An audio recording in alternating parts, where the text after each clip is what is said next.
Hi, I am Aniket. I'm a creative strategist working at the intersection of music, technology, and finance.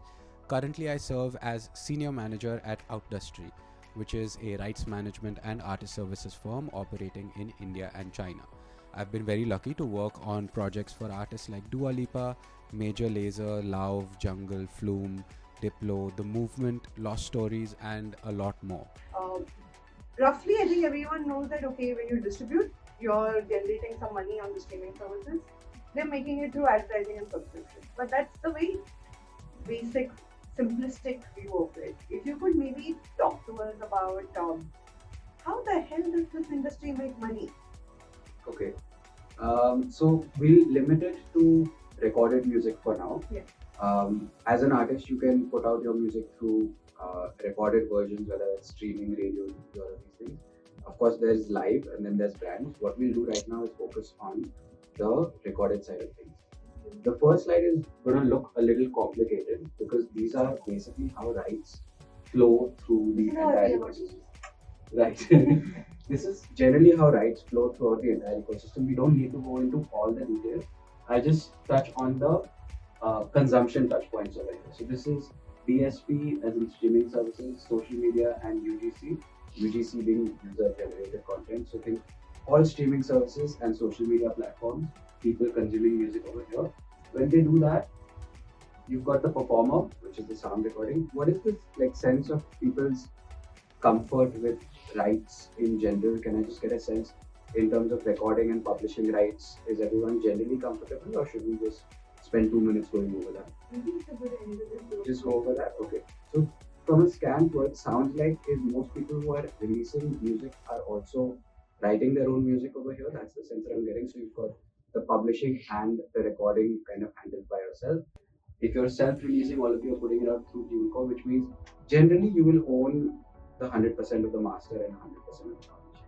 If you're collaborating with others, you might be splitting those percentages. But let's assume that you are the sole composer and sole performer. You're putting out music on streaming services. You've also opted for people downloading caller tunes. You might have someone pitching for sync, or you might know people that you can reach out to, either independent directors saying that you're making a new film, let me write a song for you. You might be playing live.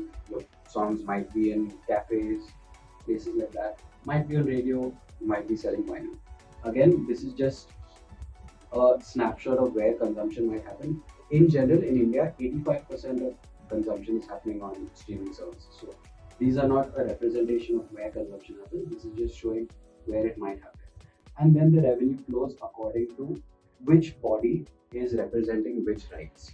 So you've got IPRS, which is representing your publishing rights. You've got either PPL, Novex, or RMPL representing your recording rights. Whether you're a singer, you've got Kisanga. So these things is very useful to know because this is how the back end of the industry works in terms of collecting royalties from public performance. But let's go to the next slide, which is what we'll talk about, which is just distribution and just streaming revenue, because that's where the bulk of revenue is. So in general, we've got consumption happening on this channel. They're paying the respective royalties to the label or distributor, and that comes back to the performer. This doesn't account for publishing because that's a separate work. Right now we're talking about master revenue. And if we simplify it even further, we go to the next slide, which is what Akila was mentioning, is we know that DSPs or streaming services make money from two sources. Either it's subscription revenue or it's ad revenue. In ad revenue, the brand is paying the streaming service. The brand looks at the streaming service saying, hey, you say you have 100, 200, 300 million monthly active users. I want to promote my product. So let me pay you some money and you put your ads between songs and place that in front of people to consume. So for the consumer, they're paying subscription revenue, for the brand paying the ad revenue. The DSP will then on a monthly, quarterly, half yearly basis pay the respective royalties along with the reports to the music distributor. They will take their share and pass it to the artist, and that's how music flows through the ecosystem. In general, this is how things work. In India specifically, if we go to the next slide, can anyone guess what this might be representing? I'll just give you one hint, these are $100. So there are three people out of 100 paying for a subscription in India. In the West, that may be about 50%, 60%. So this is roughly how money flows through the ecosystem. And one thing that we kind of end up doing is conflating streaming with the entire business, which is not how things work, right? Which is what I was saying. Depending on who you are as an artist, depending on who your fans are, where they are, what they do, what they care about, you reach them in different ways. And then this is just how the mechanics of streaming works on the back end. So another example is for Spotify as a streaming service. I'm just going to use Spotify as a proxy for streaming. So they take money from these two sources. Let's say that's 100 rupees. They will keep about 30 rupees for R&D, sales, promotion, employee stock options, tax, all of these things, and pay 70% to labels and publishers. That gets split and then that gets passed. So those numbers keep changing. We can, go to the next stage, which is talking a little bit more about streaming economics in general. But yeah, that's Since you mentioned streaming economics, I think one of the most common questions we get is, oh, if I use Jumbo, what is the paper stream that I will get, right? Yeah. And this is a very, it's a little bit of a lie, okay? So because paper stream doesn't technically exist, it's a derived concept. So can you really get into a little bit about what is it actually, right? Yeah. Like, because it is a combination of these two things, but it differs. Literally, two artists over here won't have the same paper stream, right? So could you maybe break that down for us? Sure. Okay, let's look at it into two senses. One sense is from the streaming service product side, and then one sense is from the consumption side. On the streaming service and product side, you have different levels of subscription, right? You have a family pack, you have this Airtel promotion, you have a whole bunch of different products that the streaming service might use to get more users on the platform. So they will offer not only subscription, not only ads, but all of these different products. On the consumption side, depending on who you are as an artist, what kind of music you make, your fans, where they are, what they listen to, what their propensity to spend is. Maybe you're a 20-year-old from India who's listening to an ad-supported model. Maybe a 35-year-old from the UK who's paying for a subscription. Maybe a 50-year-old from Iceland who has just come across your song in an algorithm when they're listening to it on their own. So now coming to the pro rata model of payouts, has anyone heard the term pro rata when it comes to streaming? So basically the way it works is streaming services like Spotify will collect a whole bunch of revenue through ads, through subscriptions that will go into a royalty pool. Now depending on whose music has been consumed, let's say you've had about 1 million streams in a year, and there has been 1 billion streams across platform. So Spotify or streaming service across platform, across all songs, all genres, everything. So your music as a numerator will be divided by the denominator of all consumption to come up with your market share, which is to say that your music has been consumed this much percentage out of all consumption. They will multiply that by the revenue pool to say that okay, you are entitled to this much percent of revenue. It does also then further get segregated into your consumption is coming from which revenue pool. Is it coming from pure subscription? Is it coming from ad? Is it coming from which product? So based on who you are, how much consumption you have, and then who is doing that consuming in terms of the product level, that's how royalties get split up. So the same song, if you have your own song, someone listens to that from India versus someone listens to that same song from the UK, you will get paid more for the UK stream because it's coming from that revenue. So there are some things I think that artists can do to keep a view of that. But there's not so much that you can change because it's your music, it's your fans. There's so much that you can control to reach out to new audiences. But understanding that at least will tell you that there is not one particular rate that streaming services pay out. It will be different for services, different for artists, but also different for distributors because you might have different deals with these with the streaming services. For example, since you guys are already signed up, there's no commission kept on streaming revenue, right? But a different distributor might have a different model because they may be like, oh, listen, there's no upfront fee, but I will take 8%, 10%. So again, it really differs, right? And I think that's actually somewhere where like when a lot of people talk about, oh, the streaming model is broken, I think it's not necessarily also broken. I think it's so complex, right? Like we just thought literally 10 permutation combinations that are possible just for artists over here, depending on where your audiences are, right? Like, for example, in India, very specifically, all artists will earn a little bit better from October to December because that's the festive season. More people are advertising on these services, so they have more money to pay back. Same thing come Jan to March, you will see your lowest sort of revenue because all advertisers have pulled out. By March only they get their next budgets approved. So advertising is just lesser. But same time, if one of you have more of a subscription audience, maybe you're not affected at all, right? No. And now that we sort of understood the theory of this all, right? Like this is how money is made. Generally, when it comes to any business, and I think it's also true even for artists, right? You grow either through volume or through value. So let me just explain that, right? So for example, to give you an example that we may easily be able to understand is like Apple laptops. We know that okay, it costs about a lakh. You can sell 100 of them, you will make an X amount. The same thing if it's another device who's selling it at like 50,000. They have to sell 2x of those many units to make the same revenue. Right? So one way to make more money as an artist is like the value of it itself goes up or you reach more people, right? One thing that I think a lot of artists also think about, especially people who might be performing with electronic music, or if say you're performing even Indian music, but listen, I'm making music where actually an Indian in the US or Canada could also listen to it. And if say I have more of those audiences, my overall revenue pool is also going to go up. Right? Could you talk to us a little bit about if I'm an artist and I'm like, hey, listen, I want to enter another market because I think I have an audience there. How do I kind of approach that? Okay. So I can talk about how we help international artists break into India. Yes, this is the volume. Right. But also reaching new audiences. So for example, how would a Dua Lipa reach tier 2 and tier 3 audiences in a place like India? Obviously, Dua is one of the biggest artists, so everyone in the metros knows who she is. But if we do want to reach that volume game in India, then how do we tap into those new audiences? A bunch of different options. One is you go the DSP route, so you're understanding who the particular editors are for playlists in that market. In India, there are particular playlists.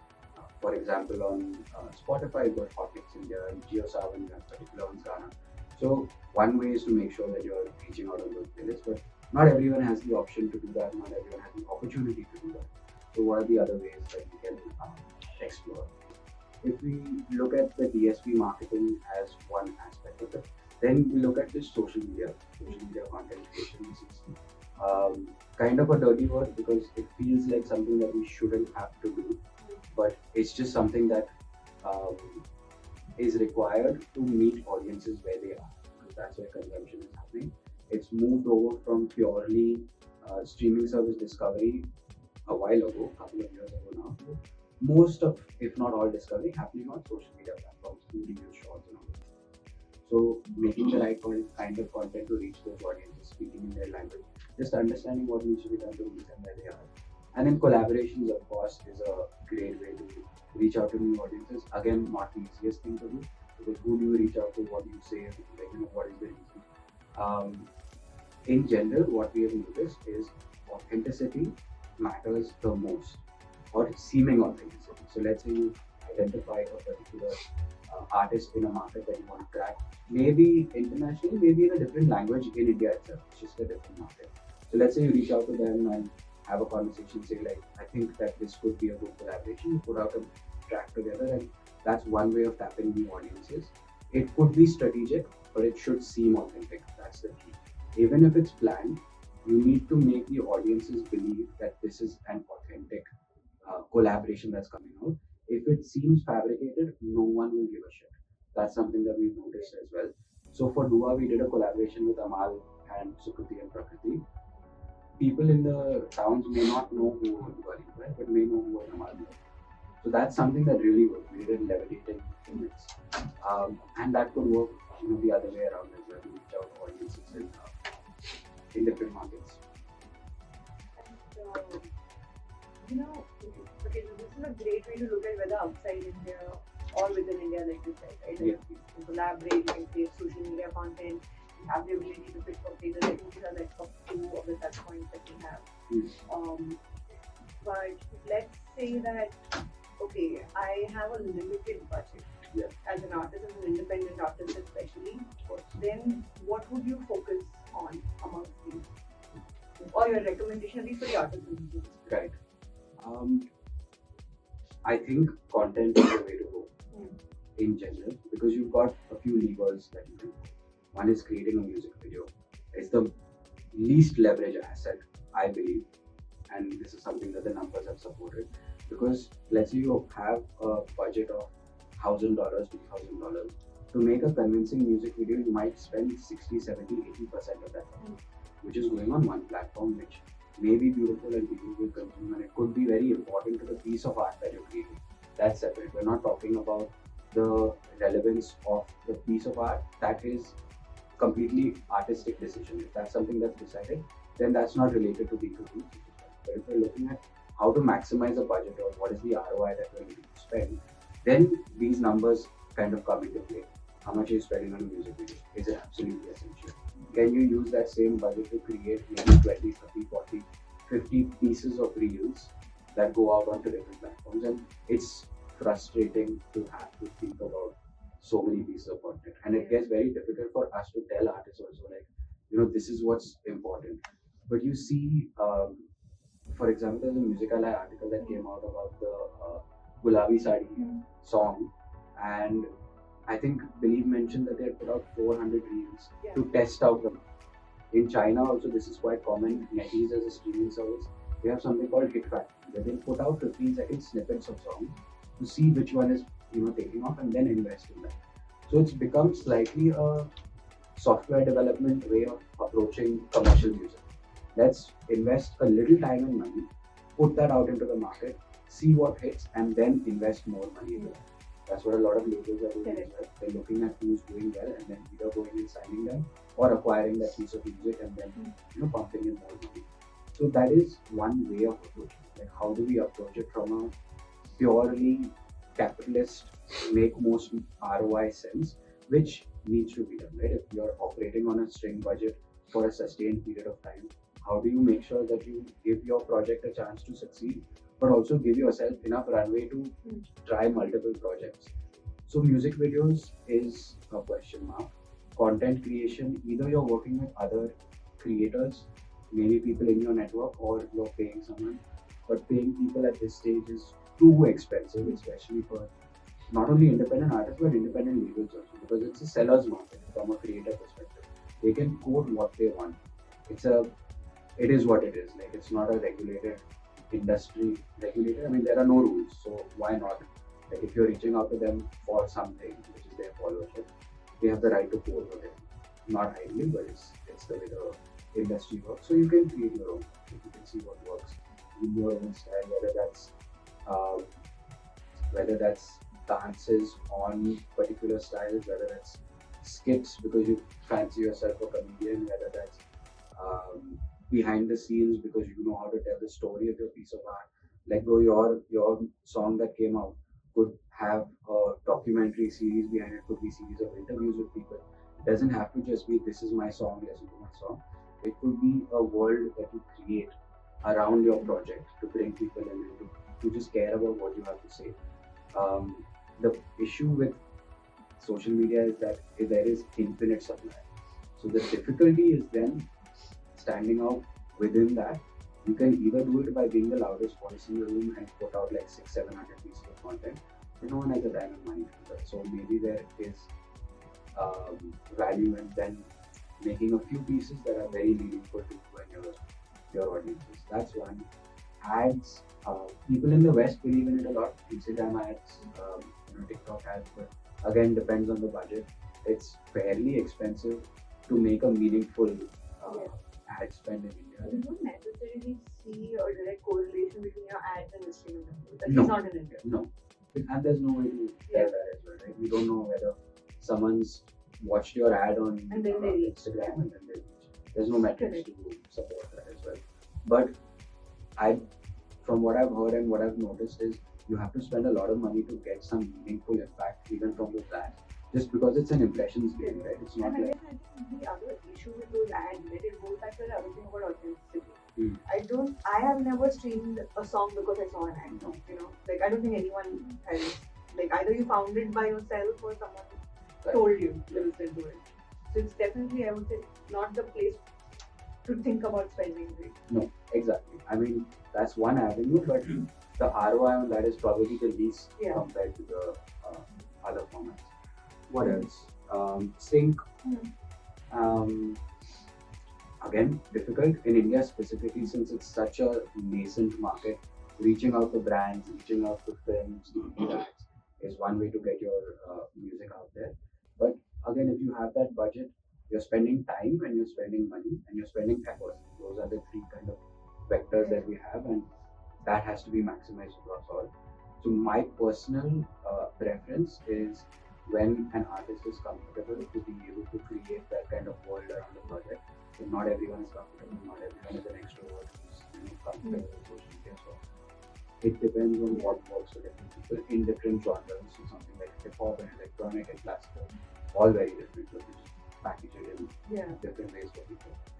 So I agree with what you're saying, right? Like as just a listener of music, a lot of this discovery is honestly happening on Instagram, to be honest. Like reels mostly, sometimes shorts. I feel horrible saying this as someone who worked in music streaming. I have not discovered much on music streaming of late. Yeah. Of course, I go there. Then after I've heard via social, I do have to go to a service, make my own playlist, which all still happens. But I think we have to market to people where they are, like you said, and we all ourselves use reels to find things that we love next. And I think that's very important to be there. And the most powerful thing that someone once told me is that your best performing content, keep reposting it. And I'm like, wait, that doesn't make sense. What do you mean? Like, you're telling me to post the same content again and again. Like, you want to cut it a little bit different, it's fine. But there is no reason for you to not repost it in different ways again and again, because you have seen it, so you think I've already seen it. But at any given point in time, less than 5% of your audience is seeing it. So the same audience is not going to see it again. You can always repackage it a little bit, but keep putting it out, right? And to the other thing that you said, not everyone is comfortable being the face of their videos, right?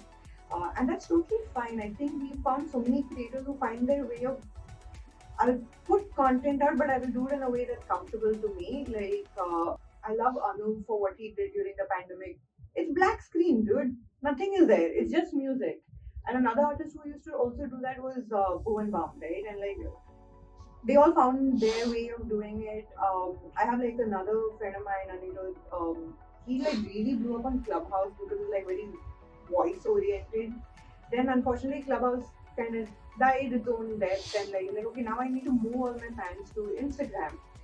And he doesn't like to sit and talk. He likes to write a lot. So he actually writes a lot of copy on his stories. And I've told him, bro, this is too much content, I can't read all this. But his fans, they appreciate the storytelling, right?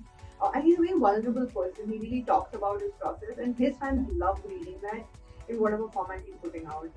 He doesn't like to shoot. He just leaves the camera on the side, he performs it, he puts it out. We do low effort for him because he's okay with it.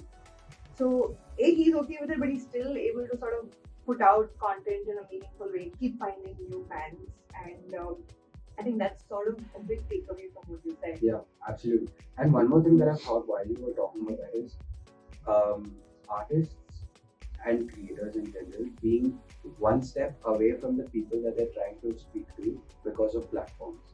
And this is just the way the industry works, right? So we were talking about per stream rates. An artist's ability to earn money is limited by the platform's ability to monetize their consumers. So whether Spotify has 50% subscribers or 5% subscribers, the artist has no control over it. But their income is based on how Spotify is monetizing their music. Correct.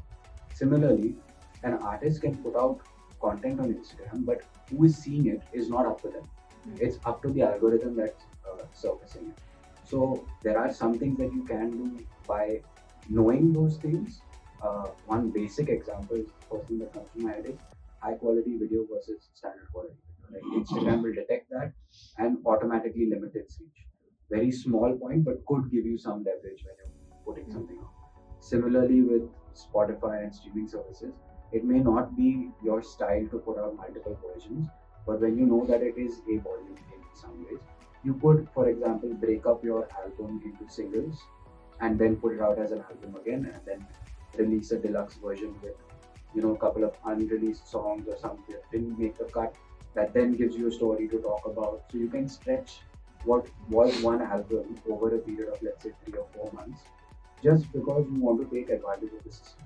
That because you know how the system works in some ways, and kind of figuring those levers out will unlock more value in the future. A lot of artists now, they have 12 songs, they put out one every month. Like again, it gives them consistent flow. So like what also we've seen is maybe the first three tracks won't do so well, but the fourth one starts doing better, and suddenly the first one also kind of picks up. Right? Yeah.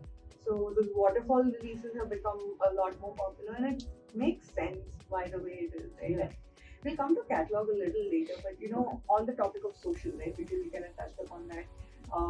Quick context, like Aniket does, he started doing some really interesting content on his Instagram and his LinkedIn, where there were short videos explaining like various aspects of the music industry. And the one that I saw recently and I really liked was the one that you were talking about, like social cues. Yeah. So there's an actual study, right? Yes. Can you first talk us about what that study was, and then Sure. we'll get into the actual question. Okay. By some researchers in I think 2006, basically to understand the effect of social influence on media consumption. Let's just call it that contextually. So participants were divided into 3 different rooms, virtual rooms. So imagine there was like about a 1,500 people within the study. All of those 1,500 people were divided into different virtual rooms, and they all had access to 50 songs. Um, and all they could do was listen to that music and download it. Those are the two actions that they had. So the first group of people had no social influence, meaning they didn't see what other people had downloaded or listened to or anything like that. All they had was their own context. I have 50 songs, I'm going to listen to them, I'll see which ones I like. The next group of people had some amount of social influence, so they could see which songs people had downloaded in a random. And the third room, the people could see in descending order what other people had downloaded or listened to. So you go into those rooms and you automatically know what's doing well.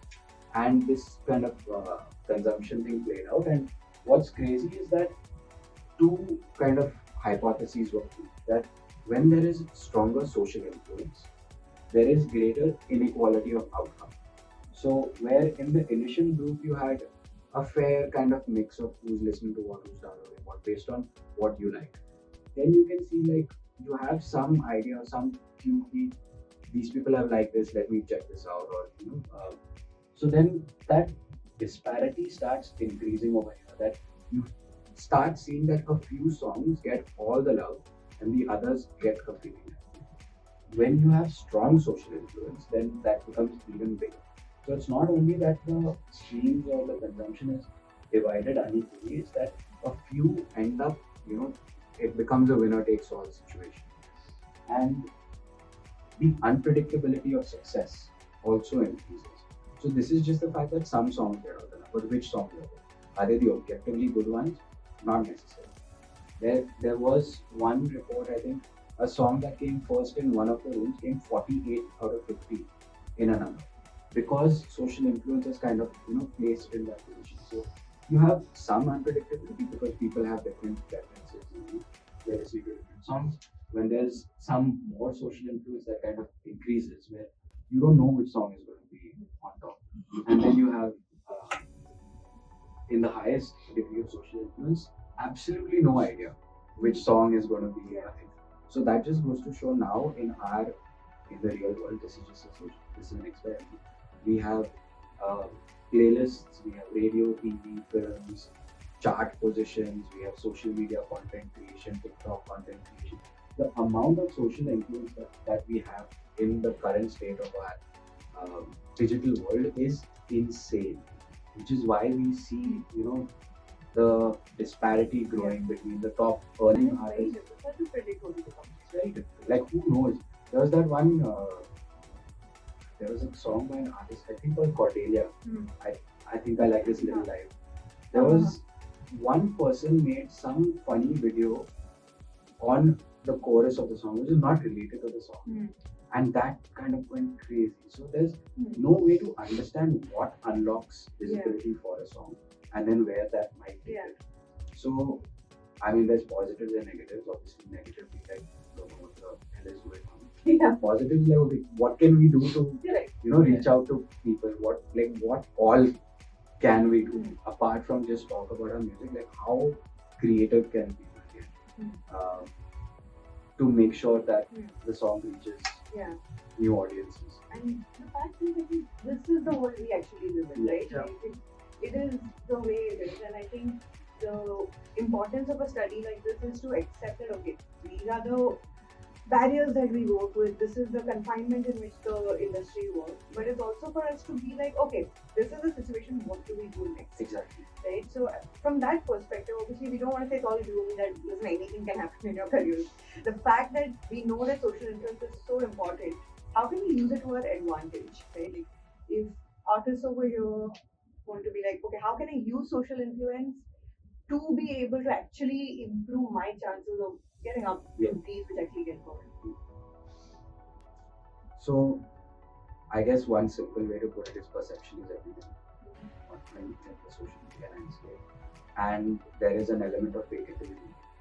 Every independent artist, everyone that's starting out, every independent rapper starts off by saying, "I'm the greatest rapper alive," and you kind of go from there until people start believing that you're the greatest rapper. That's what we can do. I think, like, either ourselves So tough. We are Indians. We are totally opposite. Like, do your job, you will get the results. Yeah. And then the real world is like, no, you say you got the results, you might get it later. act as if. Yeah. Feel like cultural nuances of being around people comes into play, right?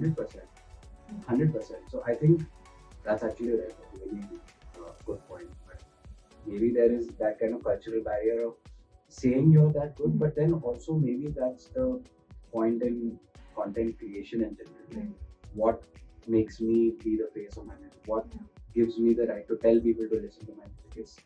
It's just the requirement of the system that we operate in. So that's something that, once we realize like this is how it works, what next? Like, what do we do after that? So maybe fake it till you make it is right at a certain level, but that's what we kind of do project after project. Either you're talking about it on social media, or you're reaching out to it.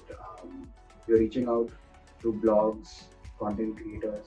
I saw your video with Tejas that he had put out. He had a really good story. He said that he was emailing people about gigs and he wasn't getting a response. That was so good. So smart. Then he made a fake email ID saying that that's his record label. He's saying, okay, this record label is reaching out. He will be like, oh, this must be an important guy. It's the same person. The same person.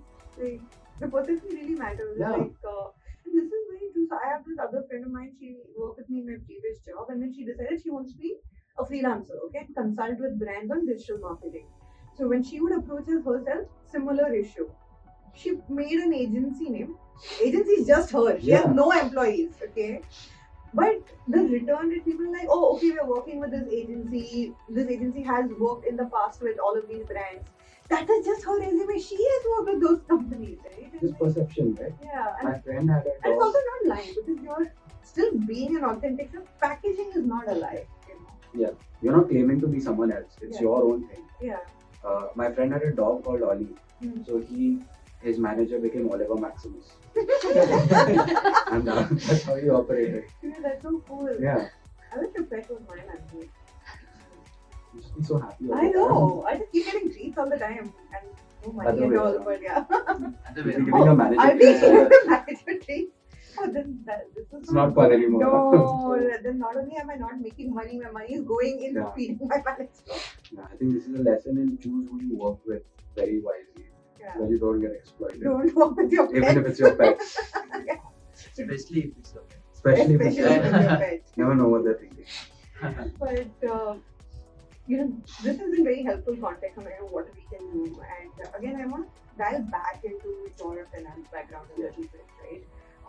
When we all think about if your job, you have certain amount of money that you make, you talk to a CA after a point where you're like, okay, my job will only give me this much revenue. How do I sort of grow beyond this? Yeah. So the first advice you get is you have to diversify all your revenue, right? That's also true for an artist because at the end of the day, being a musician is a job. Yeah. But how you diversify might differ. So could you? I know you briefly ran us through what are the different ways in which you could earn, but from a perspective of an artist in the early stages of their career, what are the avenues beyond streaming? Okay. Yeah, the bit that we touched on was primarily how your rights are monetized across the ecosystem. Let's look at it in three broad brackets of music. Music is making money, products, and experiences. So products being merch and merch plus, anything that falls into merch, something that you can sell, something that you can collaborate with someone to sell, that people want to buy. And then you've got experiences, whether that's live, whether that's small intimate experiences. All of these things overlap. You can package all these things. For example, you set up a small show at home that you sell 15 tickets for, take a video of that, put it on YouTube, and then you're earning streaming money off the back of that as well. But think of it in these three contexts. Your music making you money.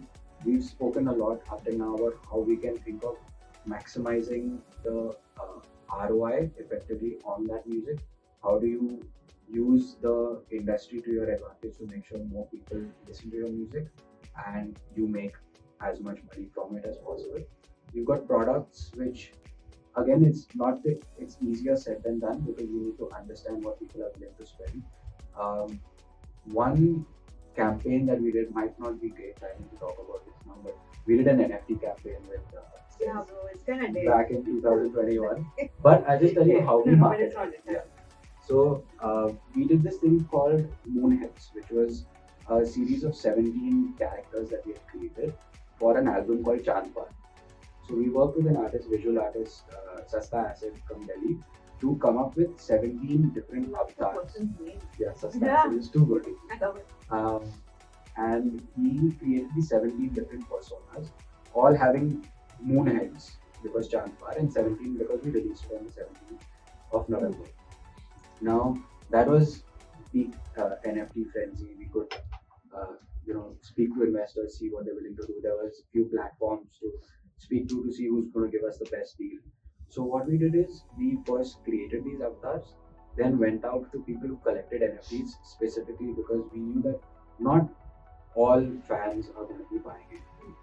Not everyone cares about it. So let's reach out to friends and family who are involved in this space, show it to them, say like this is what we're offering. You can buy this NFT, you can sell it. You won't get creative rights. Creative rights meaning like if I buy that NFT, can I put it on a T-shirt and sell it to a next person?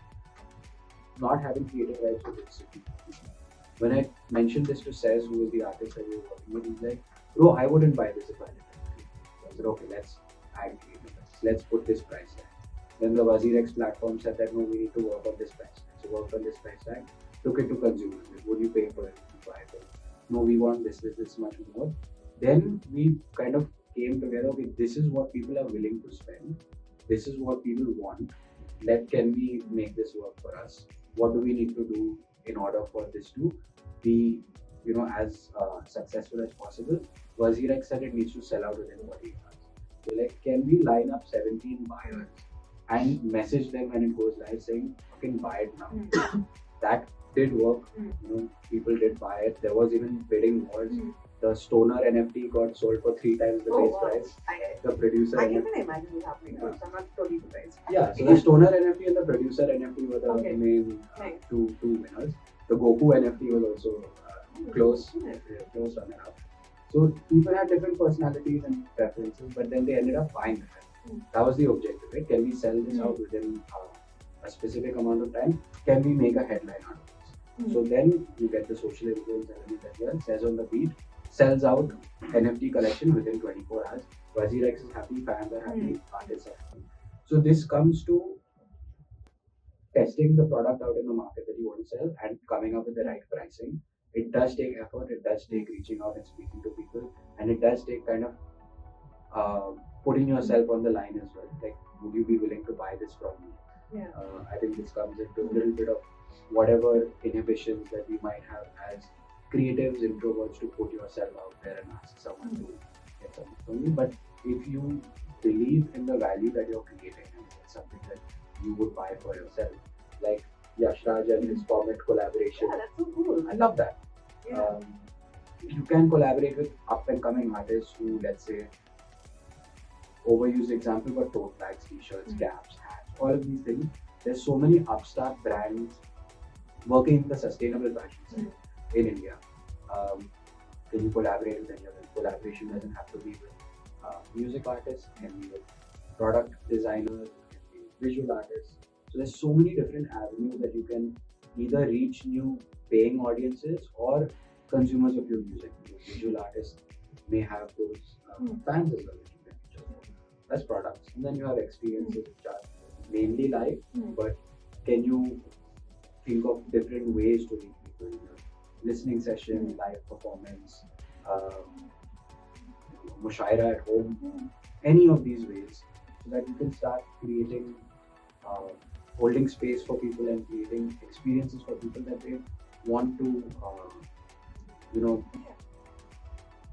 experience. So, and you have to start small, and I think what we are doing here is pretty much an example of that, right? Like, yeah, one could do an event with like 1,000 people, but if we were to do this, we only want to do 10 at a time because it's so meaningful. But 10 sessions is 100 people, it compounds, right? And then eventually you have a much stronger community. And I like the NFT example because even though it's a very specific tech, I think it's very, all the learnings are applicable to, let's say, anything else, right? Merchandise, right? Like this band that I really like, Indian metal band called Gutslit, they make like the best t-shirts, okay? They make like, even if I haven't heard that album just yet, I would still like to buy it because they're so whimsical. So like, they have this unicorn who has anger issues, and I'm like, yeah, I would like to buy that, and I've actually seen a lot of other people, they like the print and then they discover the artist because of the print, And I think they figured out their niche is that take cute things, make it brutal.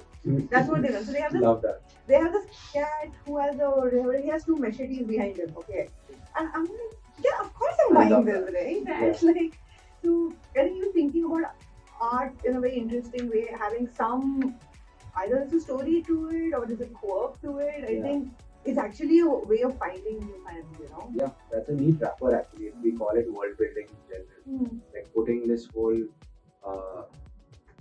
making the music part of a larger experience that you're inviting fans into. It could be something very specific, like take cute things, make it brutal, or it could just be wanting to be a part of something.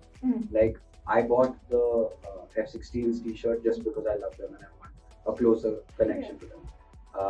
It's not a part of a particular project, it's just a band that I love. So it doesn't have to be so hectic as well. It could be just a piece, just a product that you create which is representative of a point in your career, or it's just something that you feel is really cool and people would love to have.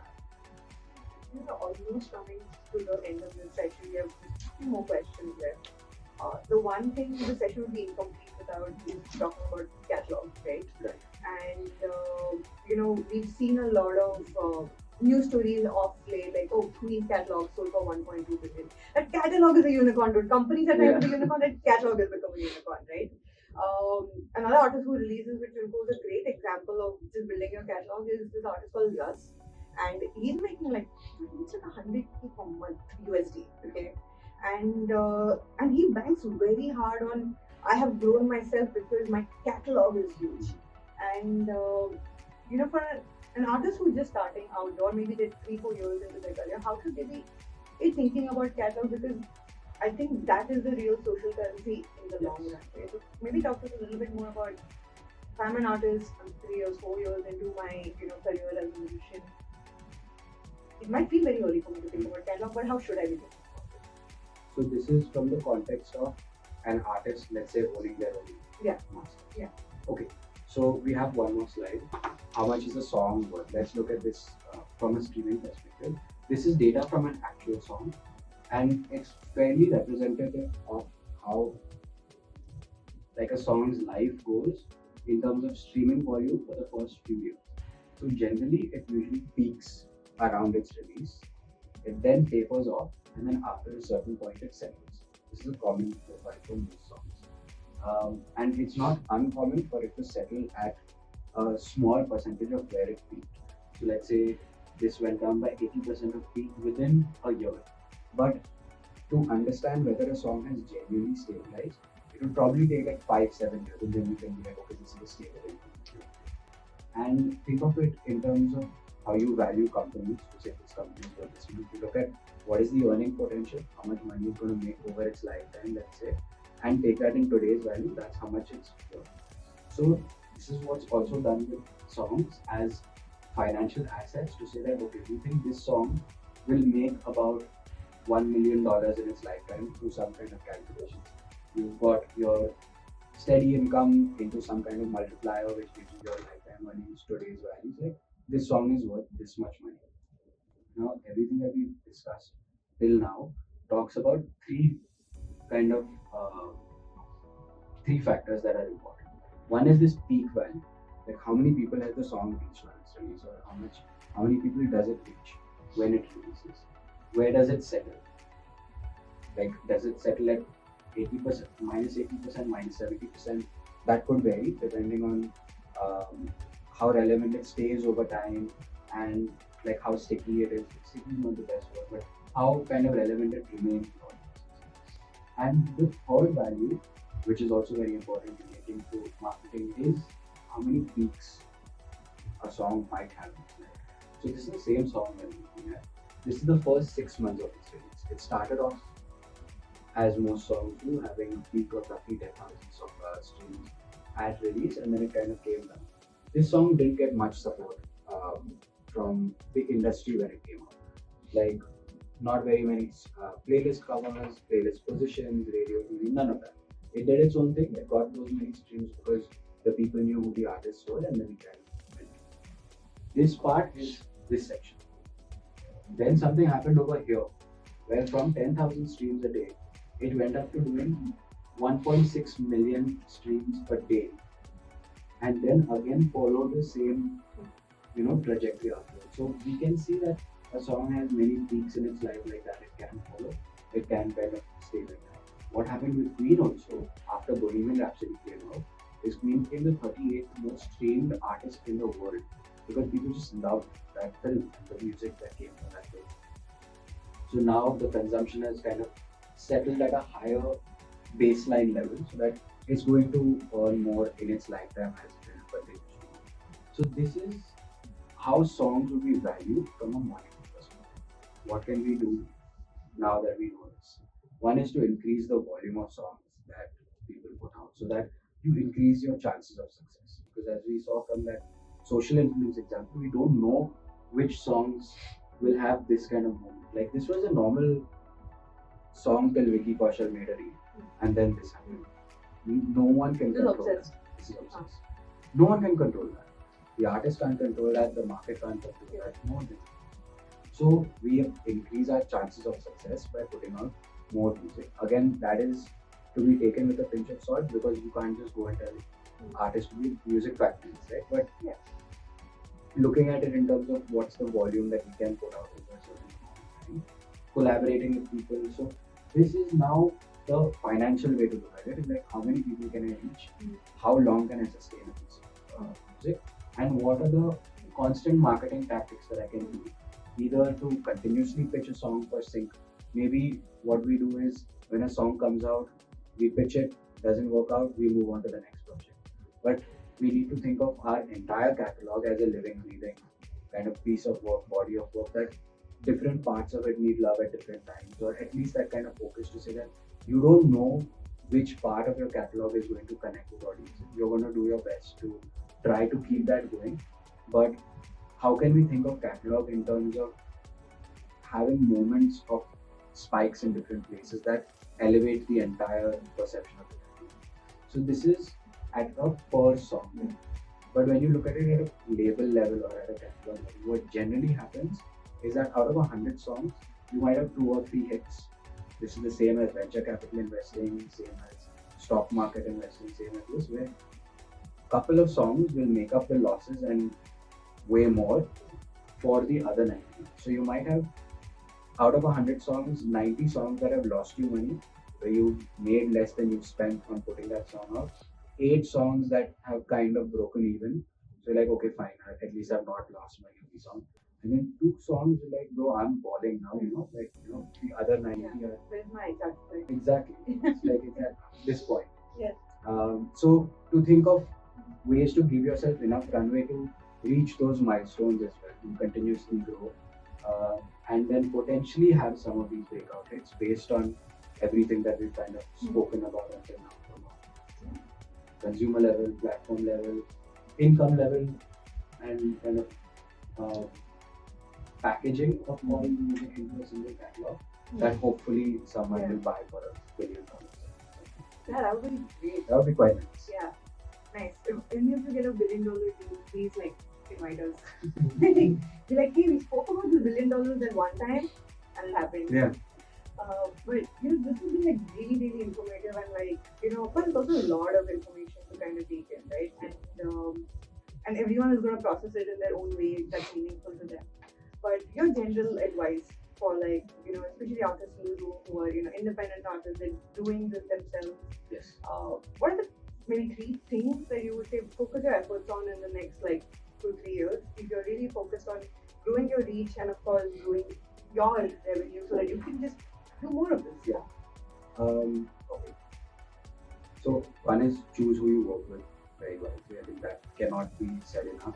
There's a lot of opportunity in the market, but I mean, all of you are here, so you're doing these kind of things to learn more information, which will be helpful. But more of this is essential. Choose who you work with. Make sure you're not being taken for a ride by anyone, either someone you're partnering with, collaborating with, or a platform as well. That's one. Second is create demand. I think that's something that gets missed out. Just because you build it doesn't mean they will come. Demand needs to be created. There is infinite content, there is infinite music, and there is not that much attention. So as artists and creators, we need to give people a reason to care. I think that's another way of putting it. So that would be the second. And meet people where they are. That is also very important. So understanding that this is the world that we live in. Make the video, choose the thumbnail, make it HD. All of these things that feel that we shouldn't have to do these things, but it's just the way that it works. There is a middle ground to be found. So you have to reach people where they are. If they're consuming music on social, make the stuff that reaches them on social, so that you can see the success that you want to achieve. But wanting things to be unlike they are is not a sustainable path. That's true, and I really cannot argue with anything you just said. So, Kosi, thank you so much. You've been the first person we've ever spoken to who said, I will make PPT. And are you sure? Usually that's our job, but okay, nice. Yeah. Thank you really for taking all of this time and this effort. This is so much information. Sorry. Right. So I hope that was insightful for all of you. If it was, please do share with your artist friends and don't forget to subscribe to TuneCore India's YouTube channel. Thanks.